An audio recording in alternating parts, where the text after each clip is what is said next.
Amén. Que el Señor nos bendiga, nos ayude en este día. Que haya sido de bendición llegar hasta este lugar, porque no venimos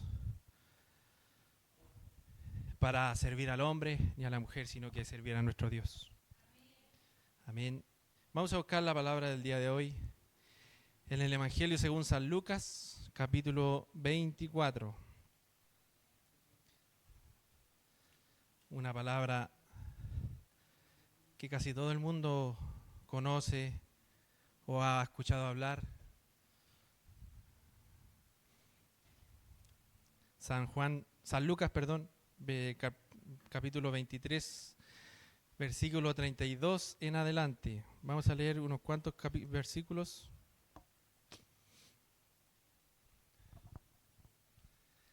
Amén. Que el Señor me ayude en este día para que el Espíritu Santo sea hablando a través de mí, a través de mis labios, y no sea palabra de hombre.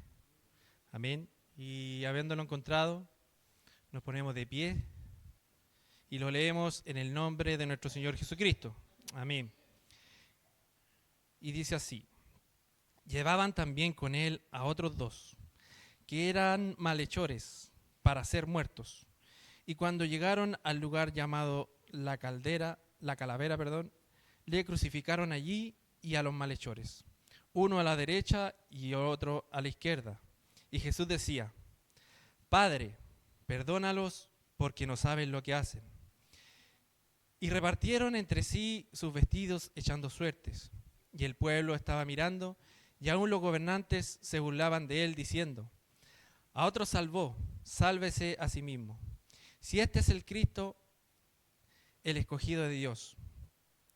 Los soldados también le encarnecían, y acercándose y presentándole vinagre y diciendo: si tú eres el rey de los judíos, sálvate a ti mismo. Había también sobre él un título escrito en letras griegas, latinas y hebreas: este es el rey de los judíos. Y uno de los malhechores que estaban colgados le injuriaba diciendo: si tú eres el Cristo, sálvate a ti mismo y a nosotros. Respondiendo el otro, le reprendió diciendo: ¿Ni aún temes tú a Dios estando en la misma condenación? Nosotros a la verdad justamente padecemos, porque recibimos lo que merecemos, lo que merecieron nuestros hechos, mas este ningún mal hizo. Y dijo a Jesús: acuérdate de mí cuando vengas en tu reino. Entonces Jesús le dijo: de cierto te digo que hoy estarás conmigo en el paraíso. Cuando era la hora, como la hora sexta, hubo tinieblas sobre toda la tierra hasta la hora novena. Y el sol se oscureció y el velo del templo se rasgó por la mitad. Entonces Jesús, clamando a gran voz, dijo: Padre, en tus manos encomiendo mi espíritu. Y habiendo dicho esto, expiró. Amén. Hasta ahí la palabra del Señor. Todos conocemos la historia de Jesús. Todos conocemos, o por lo menos si usted ha leído la Biblia, conoce todas las cosas que tuvieron que pasar para que Jesús viniera a la tierra, naciendo de una virgen, naciendo en una casa, en un pesebre muy humilde. Creció como un niño, creció como un hombre normal, bajo el trabajo de su padre, cierto que era carpintero. Y cuando él cumplió 33 años, comenzó lo que el Señor le había, por el motivo por el cual llegó a la tierra, vino a nacer, que es salvar nuestras vidas. Hay muchas series y películas las cuales cuentan la historia de Jesús. Pero yo creo que lo que está relatado en la Biblia, ni lo que hay en las películas, ni lo que nos podemos imaginar, puede reflejar la verdadera crueldad que tuvieron en contra de Jesús. Me refiero a todo lo que le dijeron, todas las veces que le pegaron, Porque la primera vez que podemos ver cuando a él lo arrestaron, él estaba en el monte Getsemaní, si no me equivoco, y lo llevaron esa misma noche delante de Caifás, que era el sumo sacerdote que estaba en el templo. Y Caifás le dice, júrame por Dios que tú eres el Hijo de Dios, al cual estamos esperando. Y él le dijo, yo soy. Y los sacerdotes, cuenta la Biblia, que rasgaron sus ropas, porque al escuchar eso, dijeron que él estaba haciendo herejía, que él estaba mintiendo. Porque este Jesús, el cual predicaba de la verdadera palabra, el cual vino a decirle a los fariseos que eran unos mentirosos, el cual la levadura que ellos predicaban a través de la palabra, o que le ponían a través de la palabra, y que eran hipócritas, a ellos no les gustó. Porque ellos esperaban a lo mejor un Mesías que los libertara del yugo de Roma, o el yugo de Italia. En ese tiempo, no sé si se llamaba igual, pero el yugo de Roma, el yugo de César. Pero la verdad que Jesús predicaba con tal cual Dios le había mandado, sin poner más, sin poner menos de lo que es la palabra de Dios. Y cuando él dijo que era el Hijo del Hombre, aparte de lo que hicieron los fariseos y los sacerdotes, mucha gente le pegó, mucha gente lo escupió, le empezaron a pegar, lo maltrataron. Y luego de esto lo llevaron delante de Pilato, que era el gobernador de Roma, que estaba en Jerusalén. Y él lo interrogó y dijo, yo no encuentro maldad ni pecado en este hombre. Yo no quiero juzgarlo. Y ellos seguían diciendo, crucifíquenle, crucifíquenle, crucifíquenle. Pero Pilatos revela la Biblia que dijo, ya voy a darle un castigo para ver si se calman, para ver si dejan de pedir la muerte para este hombre que no ha hecho nada, que ha sido inocente. Y Pilatos, por la presión de los judíos, mandó a Jesús a azotar. Yo no sé, mi hermano, si usted ha visto La Pasión de Cristo, que salió en el 2004. La ha visto, si la ha visto, ahí podemos ver la crueldad en el cual se ensañaron con el cuerpo de Jesús. Pero a mí lo que me causa asombro, me causa inspiración, es que Jesús, cuando estaba recibiendo todos esos látigos, no dijo ni una palabra. Cuando lo golpearon, no dijo ni una palabra. Cuando lo terminaron de golpear,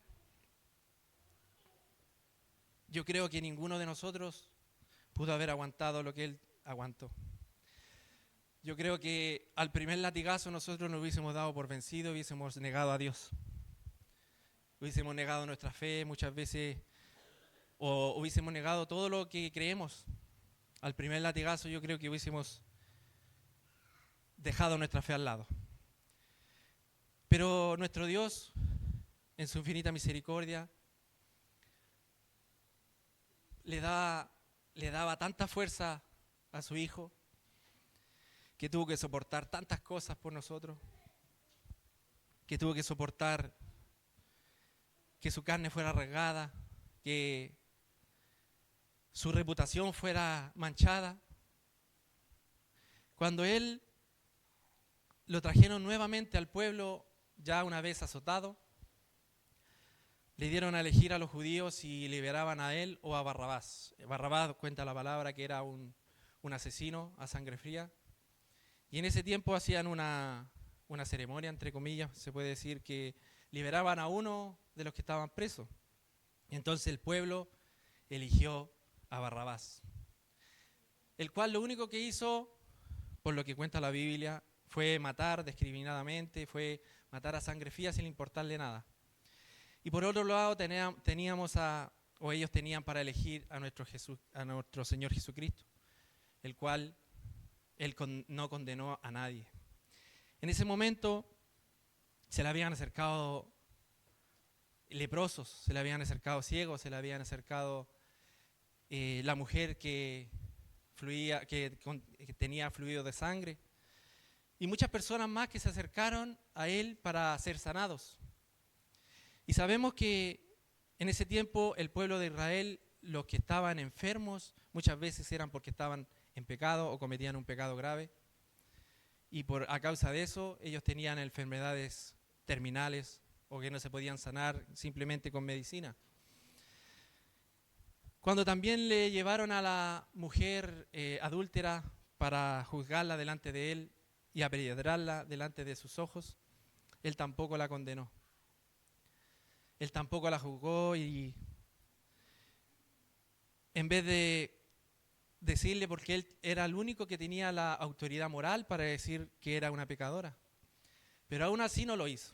Aún así, haciendo el bien en todas sus acciones, haciendo el bien en todas las cosas que él hizo, decidieron elegir a Barrabás, a un asesino. Luego de esto pasa lo que acabamos de leer.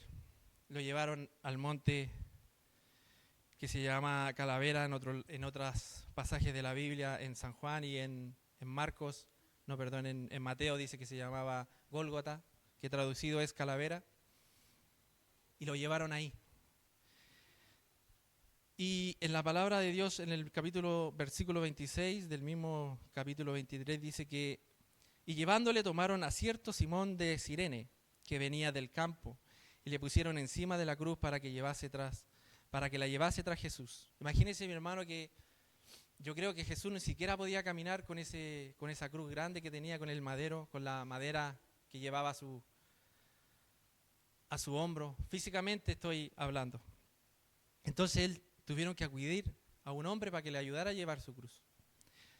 Pero él no solamente llevaba esa cruz en su cuerpo, sino que llevaba todos los pecados de nosotros, llevaba toda la maldad que hay en nuestros corazones, la llevaba en ese momento hacia la cruz, para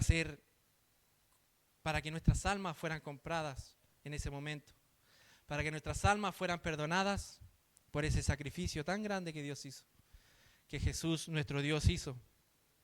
Pero él, a pesar de todo lo que le estaban diciendo, todo lo que le hacían, todo lo que le pegaron, lo maltrataron, le rasgaron su cuerpo, él aún así,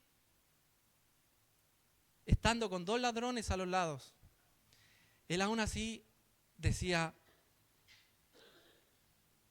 perdónalos, Padre, perdónalos porque no saben lo que hacen. Imagínense el amor de Dios, lo que tenía que estar sintiendo en ese momento, para que en vez de, imagínense, pónganse en el lugar de Dios, por un momento en esa cruz, crucificado, con 2 ladrones, fue muerto con 2 ladrones a su lado. Porque si una persona que a lo mejor hubiese estado pasando por ahí no hubiese conocido a Jesús, hubiese dicho: los 3 son ladrones, los 3 son criminales, y no lo conocían. Entonces, él aún en las circunstancias que estaba, le pedía al Padre que los perdonara, le pedía a nuestro Dios que perdonara a cada persona, a cada sacerdote, a cada judío, a cada romano que le estaba haciendo lo que le estaban haciendo. Imagínense el amor que Dios nos tenía para cada uno de nosotros, que no le importó nada en ese momento. No le importó su dolor, no le importó si le quedaba sangre en su cuerpo, no le importó todas las veces que nosotros le hemos ignorado, no le importó todas las veces que hemos pecado contra Él. Y disculpe, mi hermano, pero no puedo hablar de esto si no siento admiración y gratitud por nuestro Dios. Porque Él llevó lo que nosotros merecíamos, lo llevó en su cuerpo. Él cargó con la maldad de nuestras vidas y se hizo cordero. ¿Y por qué se dice que se hizo cordero? Porque antes de Jesús el pecado se perdonaba a través del sacrificio de un animal, ya sea diferentes tipos de animales, grandes o más pequeños, pero para Dios ese era el perdón de los pecados. Pero Él decidió de una vez por todas entregar a su Hijo por causa nuestra. Él dijo, los hombres no merecen ser salvados, no merecen ser perdonados, pero aún así voy a enviar a mi Hijo. Aún así voy a permitir que mi Hijo sea destrozado en cuerpo y alma por causa de nosotros. Y cuando Él estaba al lado de los ladrones, en medio de los ladrones, a punto de expirar, a punto de morir, yo creo que ya no tenía ni sangre en su cuerpo. Él aún así perdonó al ladrón que estaba no sé si era el de la derecha o la izquierda, pero perdonó a uno, solamente por reconocer que era el Hijo de Dios. Imagínese el amor que tenía para nosotros, mi hermano, que estando en las circunstancias que estaba, todo lo que había pasado, seguía perdonando en el último instante de su vida. Seguía perdonando nuestros pecados. Y el enemigo en este momento estaba re feliz, estaba contento. Pero él sabía lo que se le venía. Pensaba que iba a ganar. Pensaba que al matar a Jesús, iba a ganar la pelea que tiene contra Dios. Porque mire, si usted se fija aquí en el 35, en el versículo 35 dice, y el pueblo estaba mirando, y aún los gobernantes se burlaban de él, diciendo, a otro salvó, sálvese a sí mismo. Si este es el Cristo, el escogido de Dios, que se salvara a él mismo. Pero un día escuché una predicación de un hermano, decía, él pudiendo salir de esa cruz, él tenía el poder, la autoridad, la potestad de ser arrebatado de esa cruz y restaurar todo su cuerpo, porque él era el Hijo de Dios, él era Dios mismo en el cuerpo del hombre. Pero ¿sabe por qué no lo hizo, mi hermano? Porque él tuvo que escuchar a todos esos fariseos y a esos gobernantes que le decían, sálvate a ti mismo, salvaste a mucha gente. Él sanó a muchos enfermos, sanó a muchas personas. Pero él le decía, a él le decían, sálvate a ti mismo. Si no eres el Hijo de Dios, no tienes el poder que dices tener, sálvate. Pero él no lo hizo porque sabía que si él se salvaba, no hacía la voluntad de Dios. Primero, no iba a hacer la voluntad de Dios. Y segundo, nosotros no íbamos a ser salvos. No íbamos a tener esa oportunidad que tenemos ahora de llegar al Padre en oración, de llegar al Padre a través del Hijo de Él, de nuestro Señor Jesucristo. No tendríamos la oportunidad, estaríamos perdidos. Y cuando en ese momento, en Lucas dice, Padre, en tu mano encomiendo mi espíritu, en ese momento Él murió. En San Juan dice, consumado es, y expiró. Pero en ese momento, no solamente nos dio la oportunidad de ser salvos, no solamente nos demostró el mayor acto de amor que podemos sentir o que podemos ver, sino que también venció al enemigo. Venció a todas nuestras problemas, nuestras transgresiones, nuestras dificultades, nuestras peleas con el enemigo. Él las venció ese día. Nuestras luchas espirituales, Él las venció ese día. Él no solamente murió en cuerpo, sino también que entregó su vida para nosotros. Él venció toda acechanza del enemigo, todo espíritu inmundo que quiere atormentar esta iglesia, Él lo venció. Ese día lo venció, no mañana ni ayer. Ese día fue vencido el enemigo. Y por eso, mi hermano, cuando usted tenga la oportunidad de alabar al Señor, hágalo. No pongamos en menos el sacrificio que hizo Dios ese día en la cruz. Muchas veces la flojera nos gana, muchas veces la pereza nos gana, pero el Señor venció esa flojera, venció la pereza, la venció hace tantos años para que usted y yo alabemos al Señor. Un día una persona me dijo, usted no es digno de tal cosa. Yo no le dije nada, no respondí, pero pensando, tenía toda la razón. Yo no soy digno ni siquiera de estar aquí parado. Yo estoy aquí por la honra y la gloria de Dios, por la misericordia que Él tuvo para mí. Por eso estoy aquí. Porque si fuera por ser digno, los únicos que estarían aquí serían nuestra hermana Arisbet y nuestro hermano Josué, porque ellos no tienen maldad en su vida. Mis hermanos, este amor que Dios nos entregó tiene que ser consecuente en nuestras vidas cada día, en cada momento, que podamos decir, te amo, Señor, por sobre todas las cosas. Te amo más que a mi familia, te amo más que a mi esposa, que a mi hijo, aunque cueste entenderlo, cueste dimensionar lo que significa amar al Señor más que a nuestra familia. Pero hay que hacerlo, porque primero que todo es el mandamiento de Dios. Es el primer mandamiento que dice, y amarás al Señor tu Dios de todo tu corazón, de toda tu alma y con todas tus fuerzas. Así que mi hermano, yo le insto, le digo que cobre ánimo en el Señor. No se deje vencer por el enemigo. El enemigo ya está vencido. El enemigo ya está derrotado. Lo que pasa es que está en la última instancia. Él quiere hacer lo posible para que todos los que estemos aquí estemos afuera. Para que cada uno de nosotros abandone su fe y deje al Señor de lado.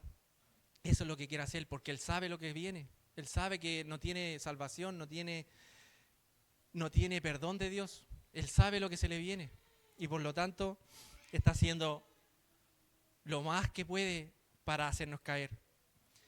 Pero Dios ya venció al enemigo. Tome fuerza en el Señor. Con Dios todo lo podemos. Pero sin Dios nada podemos hacer. Yo me recuerdo que mi hermano Robinson el otro día predicó en la calle y dijo, Él nos recibió como un hijo perdido. Y yo dije, pero ¿cómo nos recibió como un hijo perdido? Y analizando a mis hermanos, yo fui uno de esos hijos perdidos. Yo fui uno de esos que estaba en la senda del Señor, a lo mejor sin conocerlo de verdad. Y me aparté, me fui. No quise saber nada con el Señor por lo que sea que haya pasado. Pero Él me recibió con los brazos abiertos. No le importó todas las cosas malas que yo hice en el camino. No le importó todas las cosas que yo dije en el desierto. Todas las cosas que me avergoncé de decir. No le importó. Y me recibió con los brazos abiertos. Tome fuerza en el Señor, mi hermano. Dios ya pagó el precio. Dios ya libertó su vida. Dios ya lo hizo victorioso. Dios es lo más grande que podemos predicar en este mundo. No nos avergoncemos. No pensemos que orar, que salir a predicar es relleno para los días de semana, porque no es así. El servicio de oración no es un relleno para la semana porque no tenemos nada que hacer el viernes. El servicio de oración es una obligación para el hombre y la mujer que cree en el Dios, que se hace llamar hijo de Dios. Tenemos que tener esa comunión presente con el Señor para que el enemigo no venga a querernos derrotar. Así también, lo invito también el día sábado a predicar el Evangelio en la calle. Y si usted no se siente preparado para hablar, no importa. Dios le dará la confianza, Dios preparará su vida, pero lo importante es que esté presente aquí. Amén. Al Señor que vive sea toda honra, toda gloria y para mí su misericordia. Amén. Vamos a orar al Señor, como usted sienta, de pie o de rodillas. Lo importante es tener el corazón humillado. Amén. Señor, vamos delante de tu presencia, Dios mío.